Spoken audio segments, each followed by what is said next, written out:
சென்னை கீழ்ப்பாக்கத்தில் வங்கிக்குள் புகுந்து மனைவியை கத்தியால் சரமாரியாக வெட்டிய கணவனை போலீசார் கைது செய்தனர். பெரம்பூரைச் சேர்ந்த ரெபேக்கா கீழ்ப்பாக்கம் EVR சாலையில் உள்ள தனியார் வங்கியில் கேஷியராக பணியாற்றி வந்தார். சம்பவத்தன்று அங்கு சென்ற அவரது கணவர் சதீஷ் மறைத்து வைத்திருந்த கத்தியால் ரெபேக்காவின் தலை மற்றும் கையில் வெட்டினார். இதில் படுகாயமடைந்த ரெபேக்கா கீழ்ப்பாக்கம் அரசு மருத்துவமனையில் அனுமதிக்கப்பட்டார். விசாரணையில் கணவரை பிரிந்து 2 ஆண்டுகளாக வாழ்ந்து வந்த ரெபேக்கா விவாகரத்து மற்றும் மகளை தன்னிடம் ஒப்படைக்க கோரி நீதிமன்றத்தில் வழக்கு தொடர்ந்திருந்தார்.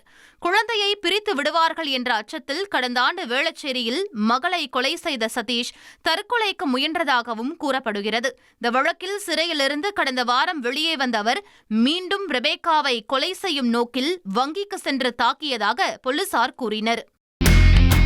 இனி செல்லும் இடமெல்லாம் செய்தி.